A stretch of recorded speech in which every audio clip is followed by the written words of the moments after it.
Allergies can drive you crazy, so here are some tips to reduce the allergens in your home. Stay tuned.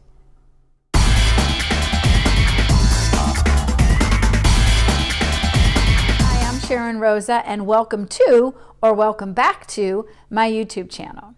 First and foremost, I would like to say thank you to all the veterans out there on this Veterans Day for your service and your sacrifice for our freedoms. So it's very much appreciated. We support not only our veterans, but also our firefighters and policemen as well. So I just want to shout out and thank the veterans in particular today. My dad was in the Korean War, and so it's something that we definitely support. In this week's video, I want to talk about things you can do inside your house to reduce the allergens. I know me personally, I have allergies all the time, but in the spring and in the fall, they seem to be exacerbated. So this is a good time to look around your house, think about some of the things in there, and what you can do to reduce the things that make you sneeze or cough or your eyes water or however you have your allergies.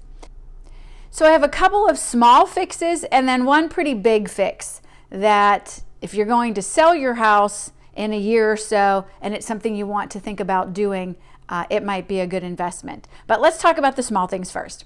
So controlling dust.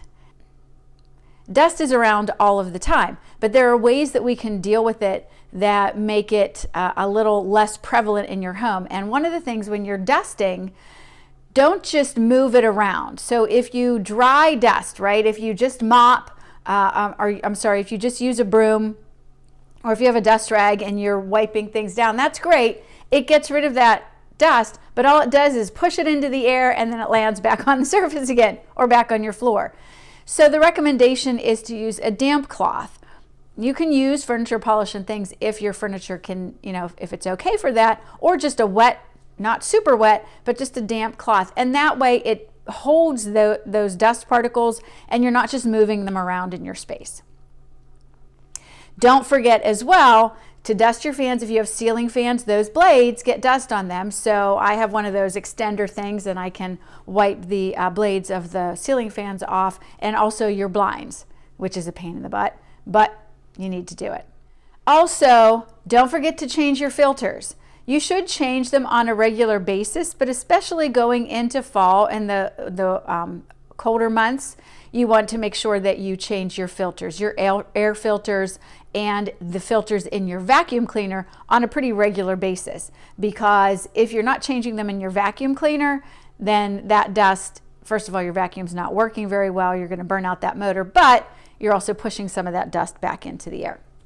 Now, we all love our good boys. That's our good boy, Gino. We all love them, but they bring dander and they shed.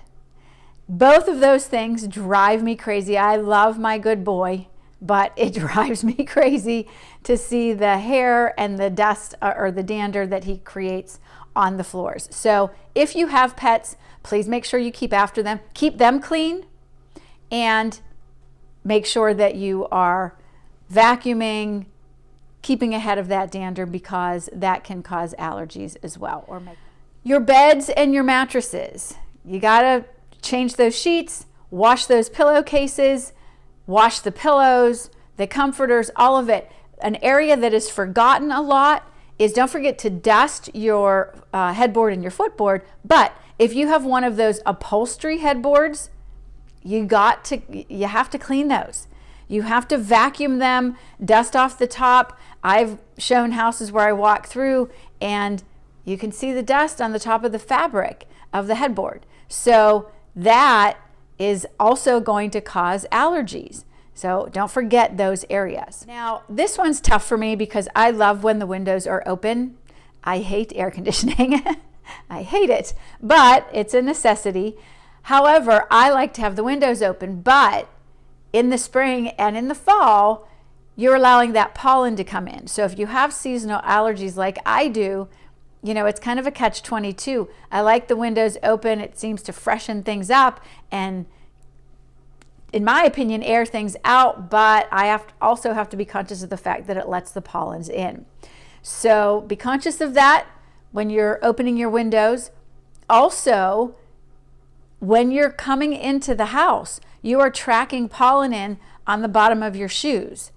So a lot of people, remove the shoes at the front door or have something right outside where you can kind of wipe those shoes off before you bring that pollen in the house. Another one is be conscious of mold. We have had a snap of warmer weather recently in the Pittsburgh area, but when you have humidity, you have to remember that, and that's, one of the benefits of air conditioning too, close those windows and don't let the humidity in. But when you have humidity coming into your household, or if you have dampness in your household, and then you close everything up, you're more likely to get mold. So keep that in mind. Be conscious of any areas or leaks that you may have had under your sinks. If there's an area in a basement in Pittsburgh, we have lots of damp basements. It's just the way it is. So kind of check that. See what you can do to eliminate that mold. If you have some starting, or if you just notice a pretty damp area, you might want to do something to get rid of that dampness. They sell stuff, Damp Rid and things like that, that will absorb that moisture.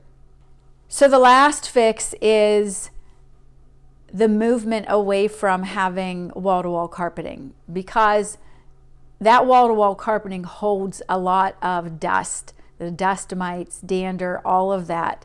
And yes, you can vacuum it, but it still holds it. And so we've seen a movement away from that with people putting in the premium vinyl flooring or ceramic tile or hardwood floors, and then just using area rugs if you want to warm it up.